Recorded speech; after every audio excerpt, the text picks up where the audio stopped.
Tonight, the Prime Minister takes his pre-budget message to young Canadians. Your future will not be the same as my past. In a challenged economy, a plan for cuts and investment, with a budget day clock ticking down. World Series tickets sell fast, then suddenly soar in price. It's so unfair and it's so frustrating. The Canadian government's wish for big projects meets the market scrutiny of the bottom line. Will it make a difference if the Prime Minister of Canada says, this is a priority, invest? I don't think so. Lindsay Duncombe on the costs and benefits of LNG expansion. From CBC News, this is The National with Erica Johnson.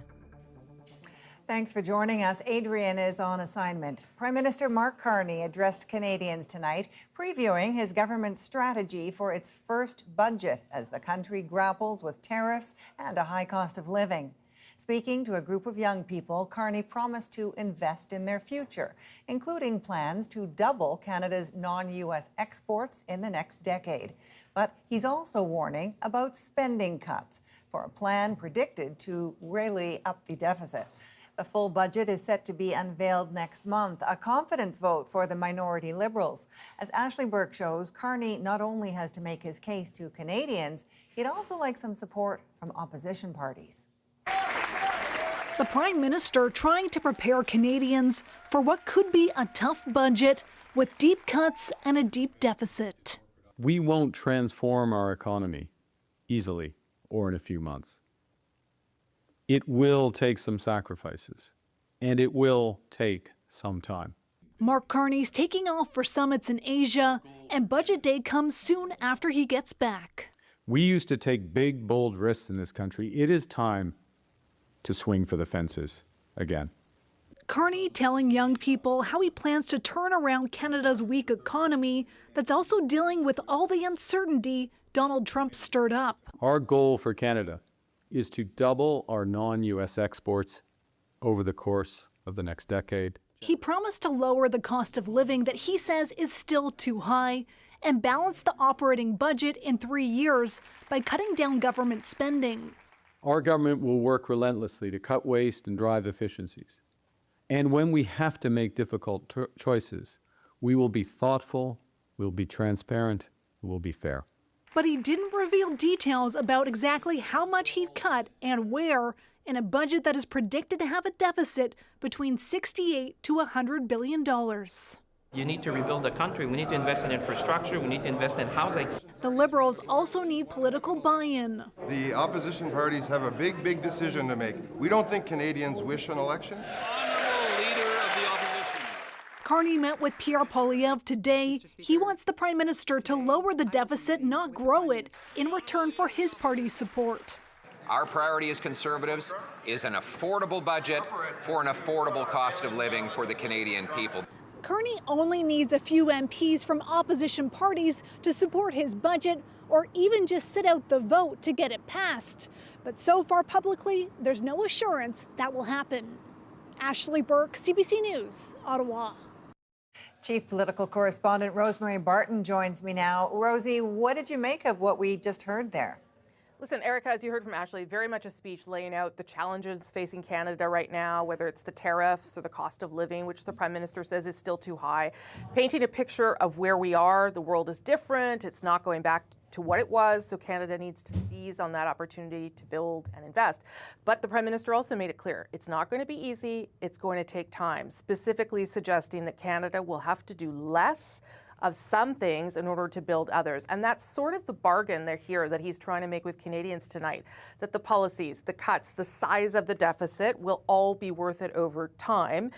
Maybe when we see the budget and see if these promises are any clearer, that will make sense. But the problem, of course, is that Canadians are struggling right now.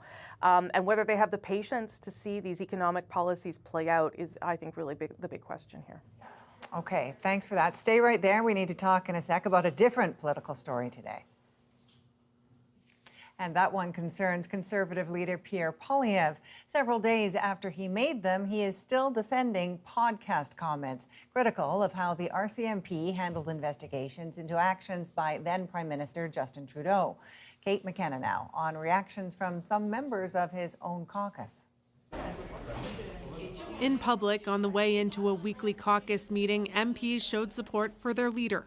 Of course I support our leader, and he's going to be an incredible Prime Minister. I think what we are going to hear from Pierre Poilievre is what he's been telling all Canadians, which is that he's ready to lead, that Canada desperately needs a change from the Liberals. But behind the scenes, sources tell Radio-Canada some members of caucus are frustrated after Pierre Poilievre told a podcast the RCMP covered up Trudeau-era scandals. The leadership of the RCMP is frankly just despicable when it comes to enforcing laws against the Liberal government. 5 caucus sources told Radio-Canada Poilievre must change his tone, with some saying this kind of talk doesn't look prime ministerial. One of those caucus members says Poilievre is still obsessed with Justin Trudeau.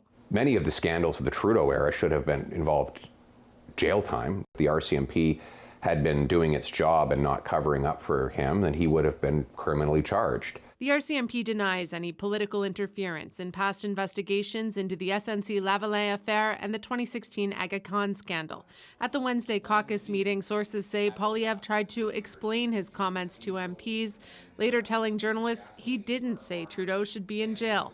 That's what I heard. What did you say then? I was asked about the scandals of the last 10 years of the Liberal government. And what would I do if such scandals and corruption were to happen when I become Prime Minister? And I said I would have zero tolerance for corruption. He wouldn't concede some members of his own team are upset.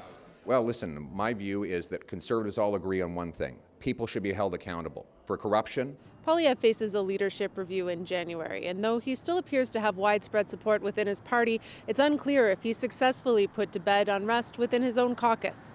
Kate McKenna, CBC News, Ottawa. Okay, back again with Chief Political Correspondent Rosemary Barton. So how difficult is this for the Conservative leader right now, Rosie? Pierre Poilievre still has broad support, so I do think it's important to not overstate the threat level for him here, but these comments came out almost a week ago, and here we are still talking about them. The leader just doesn't seem to be able to contain this conversation, and the frustrations from a number of people in caucus are real. The challenge for Mr. Poilievre is that questions of leadership can pick up momentum if you can't get a handle on them pretty quickly. And the more caucus members talk, the more others are emboldened to do so. Given Poilievre only tried to explain the comments or suggest even, as you saw there, that he had been misunderstood, it's a sign he may not yet be understanding what some people inside his own caucus are telling him indirectly right now. Okay, thanks for this. That's Chief Political Correspondent Rosemary Barton reporting in Ottawa. A former Canadian diplomatic staffer is speaking out about her treatment in one embassy and about her experience back home when she complained about it. As Jody Applewhite explains, advocates say her case is another sign the system needs to be reformed. Je l'espère. Racial harassment, discrimination, and bullying. That's how Medina Iltara described her 3 years working for Canada's former ambassador to Kuwait. I went through like hell. After Global Affairs Canada's Values and Ethics Unit rejected her complaint, the federal court ruled the unit had to investigate. It corroborates some of her allegations, including that the ambassador fostered a negative environment with other staff and bullied and discriminated against Iltara by preventing her from working in the Kuwait safety zone.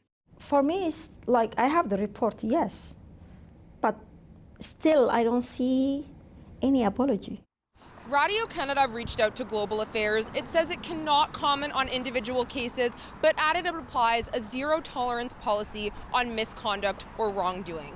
The former ambassador also declined to comment. The court ordered now calls for an overhaul of the complaint process. One group asking for a government review of all outstanding cases of harassment and discrimination and a new independent body to investigate them. The Government of Canada and Global Affairs is incapable of policing themselves, incapable of investigating themselves. The Canadian Human Rights Commission has also been under scrutiny after reports it discriminated against its own Black and racialized employees. All this while Canada seeks a seat at the UN's Human Rights Council. A country that has always been a flag bearer of human rights, of international justice and cooperation to have these problems within its own governmental structure is problematic. Iltara hopes by speaking out, her story will create change for others. Everybody should have a lesson to learn from this and to do not do the same mistake they have done, hopefully. A vote on Canada's UN Human Rights Council seat is expected sometime next year. Jody Applewhite, CBC News, Ottawa. The International Court of Justice at The Hague says Israel must allow UN agencies, including UNRWA, to get aid into Gaza. Israel is under an obligation to agree to and facilitate relief schemes. Israel has banned UNRWA from bringing in supplies since March, but the court said its claim that the agency was aligned with Hamas was unsubstantiated and that UNRWA was crucial to aid delivery. Israel dismissed the non-binding advisory opinion as political. Now, turning elsewhere, overseas to Ukraine.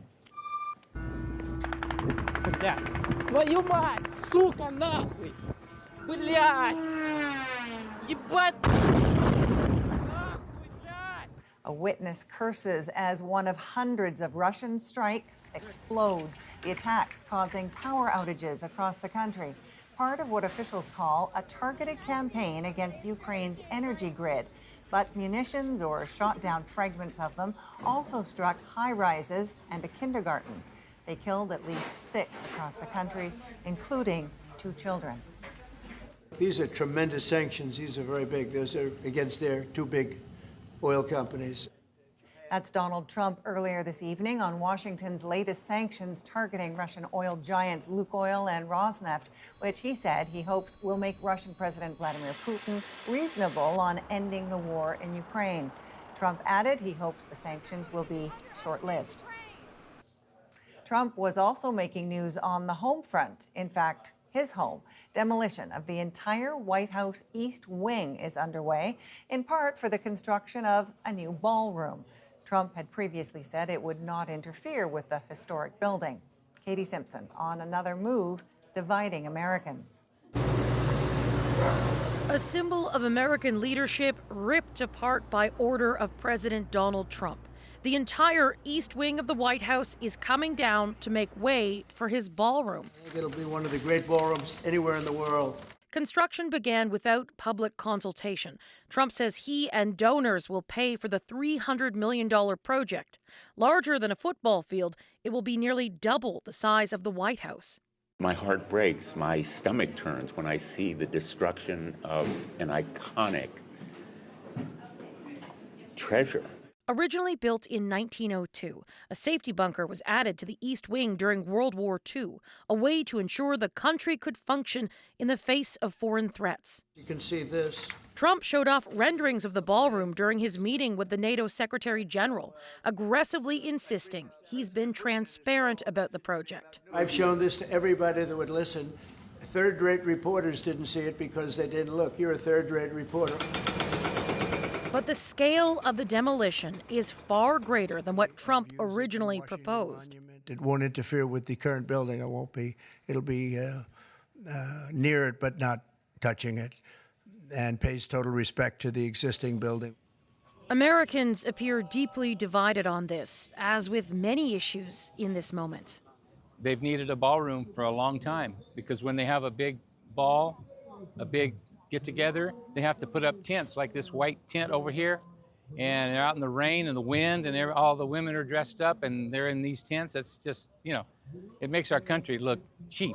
I mean, you got so many people hurting, and you got time to dance and celebrate.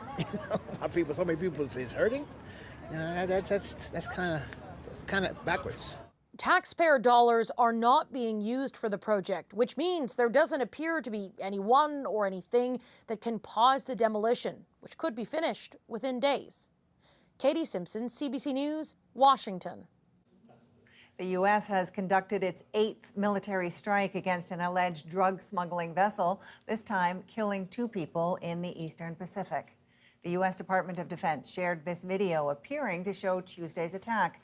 Officials say those killed belonged to a designated terrorist organization. The operation appears to mark an expansion of the campaign. The 7 previous strikes took place in the Caribbean.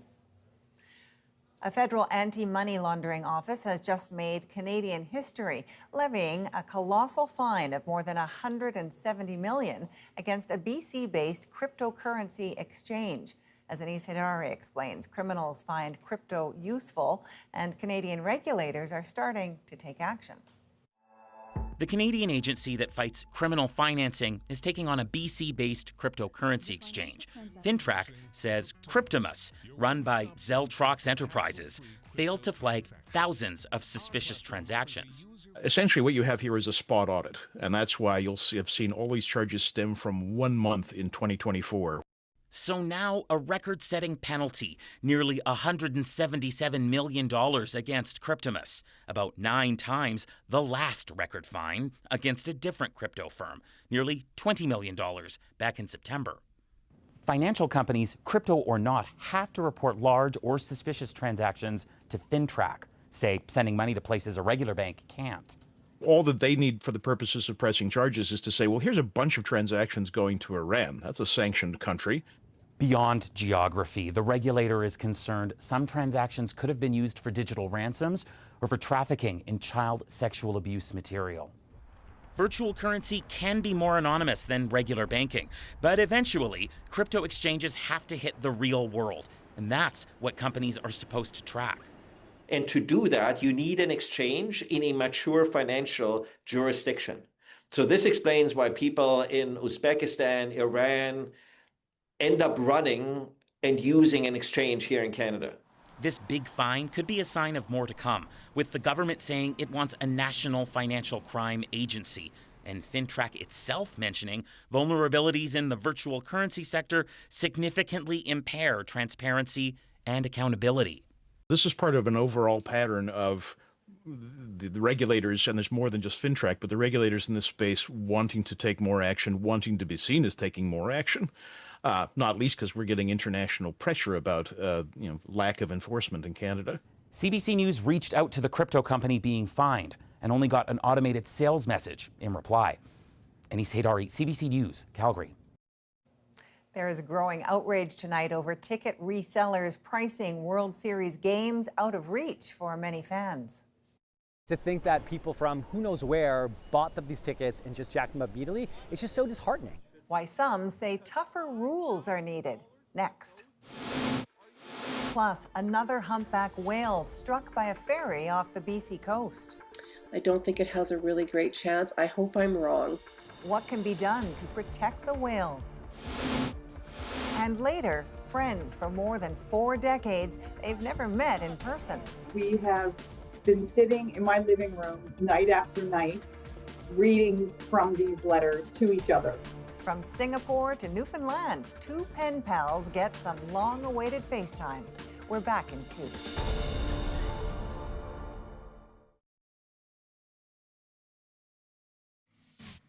Quite relieved, actually, that we can go.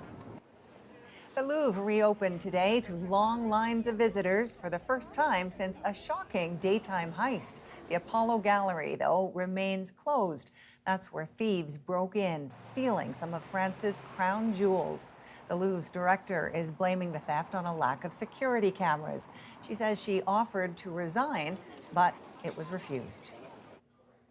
There's frustration tonight amongst Blue Jays fans who've been priced out of the World Series. As Nisha Patel shows, they blame platforms like Ticketmaster and a lack of government action for letting resale prices soar thousands above face value. Blue Jays fans raced to score a ticket to watch the World Series. Season ticket holders were able to buy in advance for better prices before the general public got a crack at tickets, reportedly starting at $500 each. Prices were just a little too high outside of my budget. For the first World Series game in more than 30 years, and with fans coming from across the country, there's huge demand for just 40,000 seats. I was like 800 in the queue, and I just took too long. those things were flying. But because the online queue included hundreds of thousands, many left empty-handed. It's so unfair and it's so frustrating. Anger not so much at missing out, but because many tickets sold were promptly listed for resale at huge markups. $5,000? The cheapest now available on Ticketmaster, more than $2,500. To think that people from who knows where bought these tickets and just jacked them up immediately, it's just so disheartening. Greg Overmans hoped to take his young son to the game. He says Ticketmaster and its practices deserve more scrutiny. To me, it's just wondering how can that system be more fair to people who are real fans. U.S. regulators sued Ticketmaster last month, accusing the company of using illegal tactics in ticket resales. My personal opinion, I got to talk to the whole team, but they're gouging the people. When you have one player in the market that controls the tickets, that's not right for the people. Ontario now considering regulations to limit resale ticket prices, although there were rules in place that the Ford government scrapped in 2019. A big problem in Canada is we do not have federal legislation regulating the resale of tickets to any event. The open market rules most of the time. From sporting events to major concerts, welcome to the consumer outrage over resale ticket prices is growing. What kind of society do we want to have? Is it one where pricing is constantly calibrated to capitalize on the maximum that somebody will spend? CBC reached out to Ticketmaster with questions, but we didn't hear back from the company. And Nisha, there is a measure through Ticketmaster that could help control high resale prices. That's right, Erica. Ticketmaster does have a program called Face Value Exchange. It's a service where anyone who buys a ticket and wants to resell it has to do so at face value. That limits reselling for profit. Artists like Pearl Jam, Oasis, and Billie Eilish have used it, and an artist has to opt into the program. For the World Series, though, it's still not clear who would have made that decision. Nisha Patel in Toronto. Another humpback whale has been struck by a ferry off the BC coast. It's pretty deep, and deep cuts like that, it takes a big impact to actually be able to do that to them. Why some say more needs to be done to protect the animals. Plus, Mark Carney wants to bring Canada's liquefied natural gas exports to the world. This will directly help transform our country into an energy superpower. But what are the challenges of expanding the BC terminal? We'll break that down. And in the delicate Middle East ceasefire, bargaining over the return of bodies is a painful source of tension. The family who won't accept the reality that their 14 years old son is in somewhere they don't know. Margaret Evans looks at the families caught in between. The National breaks down the stories shaping our world next.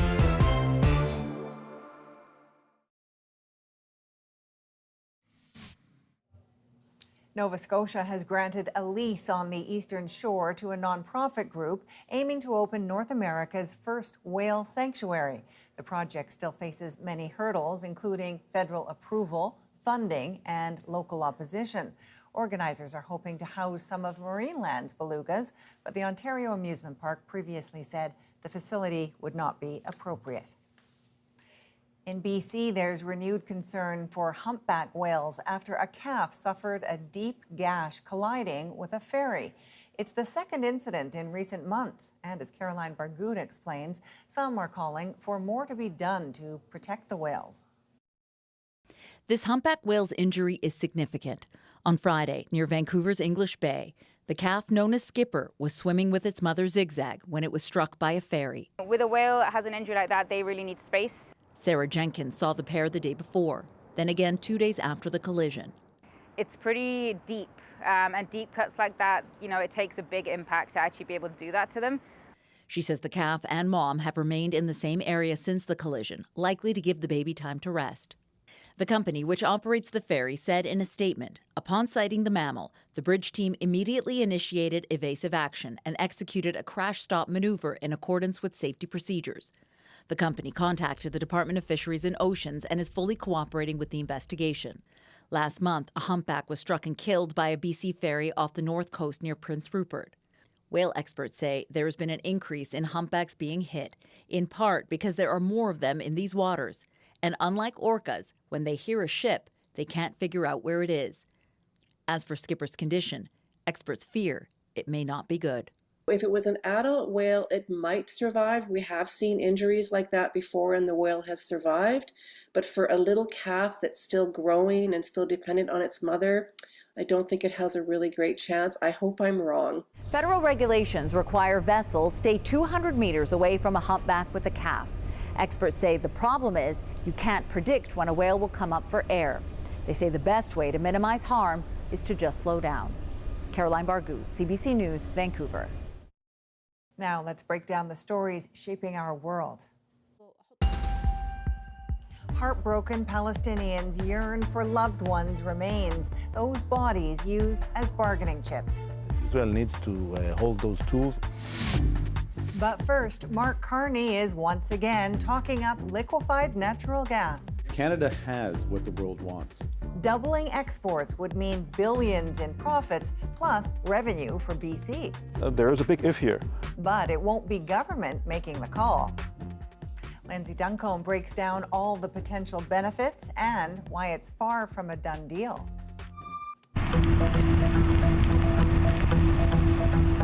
Tanker by tanker, Canada is now shipping liquefied natural gas to Asia.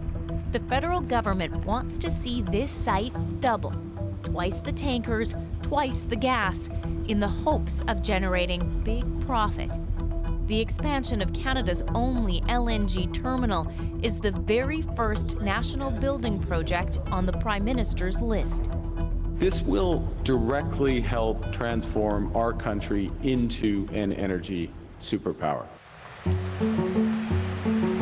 So what will it cost, and what would Canada get out of it? We went to LNG Canada headquarters in Calgary to find out. Teresa Waddington is the Deputy Chief Operating Officer for LNG Canada. We see an exciting opportunity to build on our early successes from the phase 1 of our project and the benefits it's bringing to British Columbians, to First Nations, to Canadians. Canadians don't own the terminal. 5 private multinational companies do, led by energy giant Shell. They foot the bill for phase 1, an estimated $40 billion, the largest private sector investment in Canadian history. And it's the companies that will decide if they want to spend big to expand. What can you tell me about how much it would cost? Phase 2 won't be as much as phase 1, so it won't be the largest private sector investment in Canadian history, but it will be a substantial investment in that export capacity and in Canada's natural resource sector. She's not talking numbers, but the federal government's National Projects Office estimates the private companies could invest $33 billion in the project. Now, when you're talking about the cost of a major energy project, it's not just money. There's environmental impact and emissions. Those costs are complicated with natural gas because a lot depends on how the plant operates. I'll break that down in a minute. But first, check out what the expansion would look like. This is the current LNG Canada site. Phase 2 would double the compression facilities, storage, and add a second tanker berth. And here's the thing. This 670-kilometer-long pipeline feeding natural gas to the terminal is already built. That means the chance of protests and court challenges is low. So the good news is that the pipeline itself is in the ground and ready to go. The doubling will be done through compressor stations that will be added along the pipeline route. Please join me in thanking the panelists. To get a sense of what Canada would get out of the expansion, Canada can export west. It can export every direction. We caught up with the Macdonald-Laurier Institute's Heather Exner-Perot in Washington, D.C. She's here pitching Canadian energy, and she thinks the LNG Canada expansion is a no-brainer. There's absolutely a net benefit in the billions of dollars. She's not talking about profits. Remember, this is a private enterprise. The companies get the cash when they sell the gas. The billions she's talking about are in royalties and taxes, specifically to the government of British Columbia. One of the reasons why BC, I think, has become more supportive of LNG in the past 8 months is because of its fiscal position. It is very true that BC is very rich in natural gas. Liquefying it and getting it to these richer Asian markets is a way for it to get a lot more royalties. The other big benefit? Jobs. LNG Canada says as many as 4,000 positions will be created in construction and 90 full-time roles once it's up and running. Many of those jobs would go to members of the Haisla Nation. The LNG Canada site is on Haisla traditional territory. More consultation with the nation will happen for Phase 2, but its relationship with the project is largely positive. Here's how Chief Councillor Maureen Nice sees it. Of course, we need jobs in our community. We need not only jobs that construct these facilities, but we need jobs that are lasting. So Canada gets tax revenue, royalties, jobs, the companies get profit. Sounds like a strong case to expand. But the thing is, there's still a lot of uncertainty and no guarantee that the investors will make the decision to go ahead. Well, the market is getting more crowded. We may even have a glut in the next 5-6 years because it's not only Canada that's producing LNG plants. Werner Atweiler is a professor at UBC's Sauder School of Business. He says the case for Phase 2 depends on predictions of how much LNG Asian countries will need by the time the plant is up and running. And so if the investors will end up in a profitable position, really depends on the natural gas price they can lock in to long-term contracts. And there is a big if here. He sees two reasons why it's not a sure thing. One, other countries, including the United States and Australia, are way ahead of Canada on LNG. And second, by the time Phase 2 is ready, those countries may have found a cheaper, greener way to produce energy, specifically buying solar panels mass-produced in China. And China is moving very, very strongly in this direction. They have invested more than any other country in the last few years into expanding their footprint in renewable energy.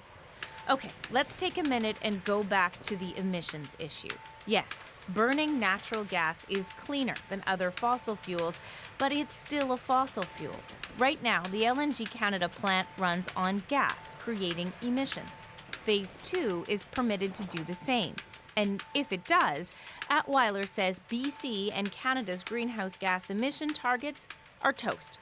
How significant do you think that cost is in terms of emissions targets? Well, it would set us back in Canada, the same way we have seen with the increase of the oil industry in Alberta. Now, there is a plan to use clean hydroelectricity to power the LNG Canada site, but BC doesn't have enough right now.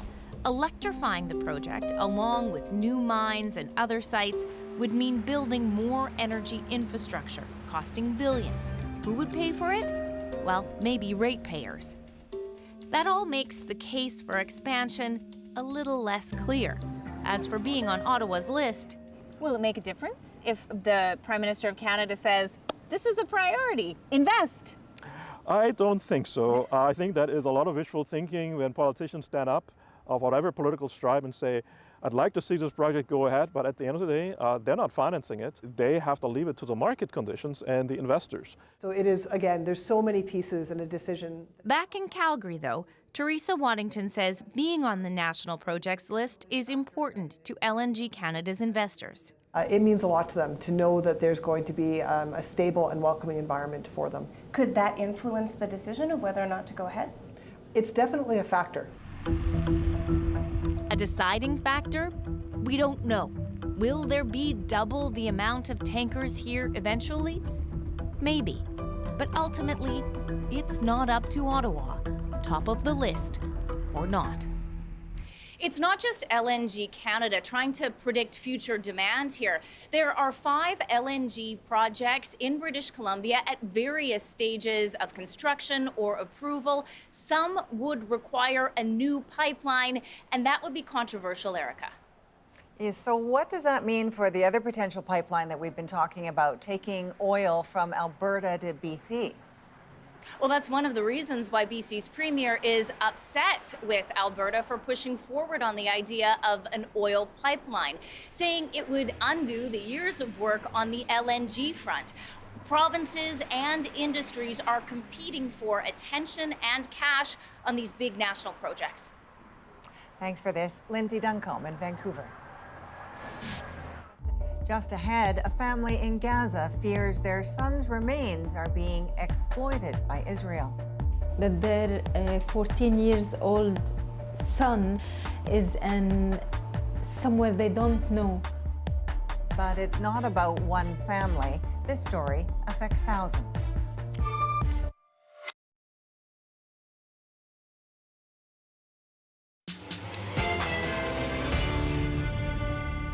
Both Israel and Hamas use remains as leverage. Which is, I understand totally, extremely complicated for a Western democracy to use those tools. A family in Gaza longs for the body of their teen son and fears he's headed for a nameless grave. Margaret Evans shows us why Israel's policy, which has hardened since October 7th, feels to Palestinians like a form of collective punishment. Israel's farewell to the dead, crawling forward. The return of the bodies of all 28 hostages, too slow for a nation that knows how long the path of mourning will be. In Gaza, the bodies of 360 alleged combatants are being returned in exchange, many with numbers but no names, complicating the plight of thousands searching for the missing. The practice of withholding the dead lives on both sides of the Israeli-Hamas conflict, crude and cruel bargaining at the best of times. Human rights organizations say Israel has been stockpiling the bodies of hundreds of alleged Palestinian militants for years. Hussein Shajaya leads a campaign for their return. We have documents proving there are 735 missing bodies in the cemetery of Numbers and in Israeli morgues, he says. This photo from Israeli army. 1989. Yeah. The cemetery of Numbers, he says, refers to grave sites where the bodies are buried without headstones, just sticks with numbers attached. When the Israeli court rules a body can be held, it will be moved from the morgue to the cemetery, he says. Then it becomes more difficult to retrieve. Shajaya says Israel held 405 Palestinian bodies from Israel, Gaza, and the occupied territories before October 7th, 2023, and that it's added at least another 330 since. Gazans aren't included in that post-October 7th total. Jabal Mukaber is a neighborhood in occupied East Jerusalem, opposite the concrete wall that separates the city from the West Bank in the distance. It is here that a family still awaits the body of 14-year-old Wadia Shadi Alayan, killed by Israeli border police near an Israeli settlement 18 months ago. It was the 5th of February, says his mother, Linda. He came and had breakfast with me and then left. I never saw him again. Not in the flesh. This video, which circulated online afterwards, appears to show Wadia approaching a border guard, trying and failing to stab him, and then being shot as he ran away. They never allowed us to see his body, says his mother, and since he's been martyred, we have been trying through the legal system to retrieve it. Adala, a legal charity advocating for Palestinian rights, took the case to Israel's Supreme Court. Lawyer Neriman Shahad Zoabi says it's been devastating for the family. The family who won't accept the reality that their 14 years old son, who they should take care of preparing his lunchbox and making sure that he's covered while sleeping at night, is in somewhere they don't know. Zoabi says the fact that he was a minor and hadn't succeeded in the attack were not taken into consideration. The family's fear now is that he'll be moved from cold storage for burial in an unknown gravesite. The symmetry of numbers is the biggest fear of every Palestinian families. They are secret sites and closed military zones, off limits, we're told. One of them reportedly in the Jordan Valley. This is about as far as we've been able to get. The locals tell us that behind this yellow gate, behind these barbed wire fences, is where one of the so-called cemeteries of numbers lies. Certainly you can see on the fences there are warnings of landmines on the other side. In Israel, I can say from my personal testimony, and I've seen it in my own eyes, Avi Kalo is a former head of the Israeli military intelligence unit in charge of those missing in action. and there is a total concept of operation of how to hold those bodies. So we are not losing them, they are not missing, and in a way that we get the order to, they can be revealed and be sent back to their families. He says treating the dead of Israel's enemies as assets is a necessity in a country where no soldier or civilian is left behind. Israel needs to hold those tools, which is, I understand totally, extremely complicated for a Western democracy to use those tools in. But in the posture of how do we build those tools that can serve us to bring our loved ones back home, that would be a genuine tool. Palestinians living under occupation call it a tool of oppression, a form of collective punishment. اليوم الاحتلال الإسرائيلي لا يفرق بين The Israeli occupation doesn't differentiate, says Hussein Shajaya. They can sometimes keep a body of a child who's thrown a stone as easily as the body of a man who killed an Israeli. In Jabal Mukaber, Elayan's mother still holds out hope his body will be given back to her. Then I could visit him and pray and talk to him, she says. This will be more comforting for him and for me. His body, of course, and those buried in the cemeteries of numbers are not part of the exchange happening in Gaza now. Palestinian NGOs advocating for their release say Israel's decision to continue holding them says much about prospects for peace in the future. As for the other side, Israel says it has identified the returned remains of 2 hostages taken by Hamas, a 38-year-old member of a local security squad and an 85-year-old man abducted from his home and killed in captivity. The bodies of 13 hostages are still in Gaza. Now here's a peek at a story we're working on. Terrence McKenna explores the debate over whether the U.S. is becoming a police state. In L.A., he got a close-up look at ICE, the Immigration and Customs Enforcement Agency, now one of the largest military forces in the world. No les abra! No! Oh, mommy! No, you can't! As these soldiers and police officers smash car windows and drag away passengers, they often encounter American citizens. My name is Jose Castro. I'm a citizen here. Why is all this happening? You want it? You got it, sir. You got it. What Trump is doing is placing fear in the communities. Hey, these are legal citizens, you pieces of shit. ICE has been able to do things that we would have dismissed as some sort of fantasy. It's unbelievable. It's crazy. It's crazy that they're able to treat people like this.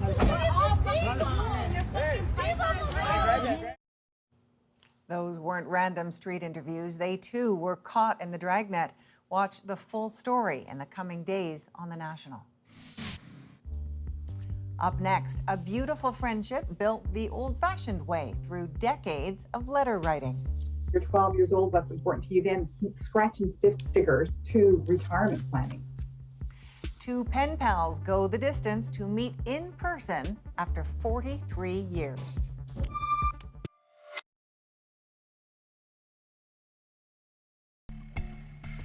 That's Michelle Ann Ung and Sonia Clark Casey in Newfoundland. The pair have been friends for 43 years, but this was the first time they'd met in person. If that sounds surprising, it's because they've spent the whole time as pen pals with Michelle in Singapore and Sonia in Canada. Their long-awaited in-person meeting makes tonight's moment.